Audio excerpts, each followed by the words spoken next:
Now, we know a big part of the president's agenda is cutting waste. Yesterday, a federal judge paved the way for Elon Musk and the so-called DOGE team to go ahead with mass layoffs. Let's bring in CBS News senior White House correspondent Weijia Jiang to tell us more about this. Weijia, what does this ruling do and what does it not do?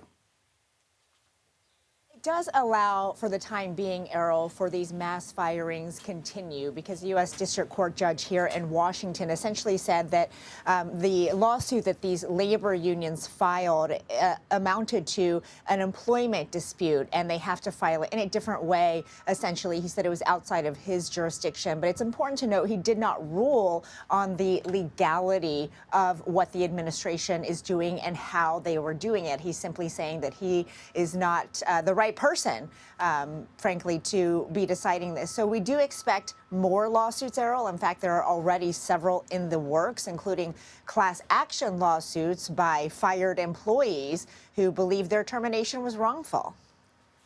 And we should highlight that it's not just people in the nation's capital being hit by these federal layoffs. You've got people all over the United States impacted. And I know the Pentagon expects to be hit hard. What numbers are we hearing from them of the number of people that will lose their jobs?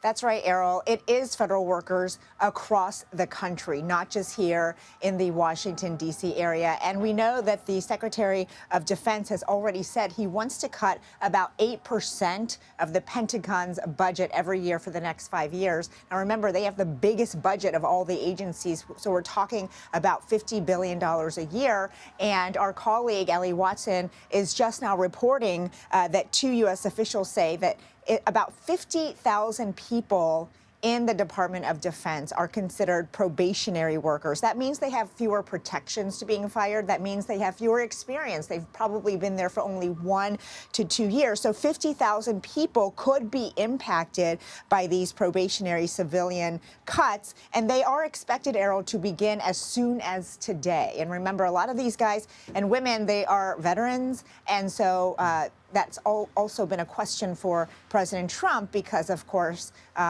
he has always talked about, how much support he gives veterans. That's right. And so many of these people are wanting to give the government their best, their services, their skills. That won't happen as they're being let go. And it's not just the Department of Defense, which may lose people into the thousands. What are we learning about other agencies that will be hit quite hard?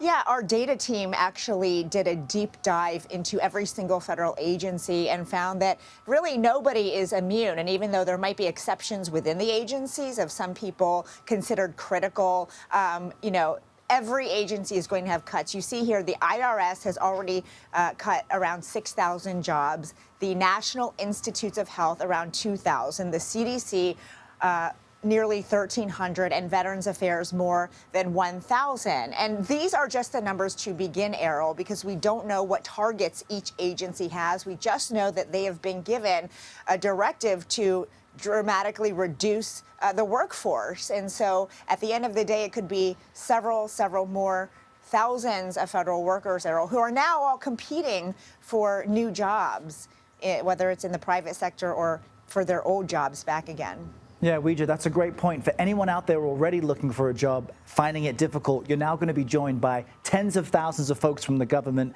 likely also to look for other work. Weijia Jiang, we appreciate your reporting and those numbers. Thanks so much.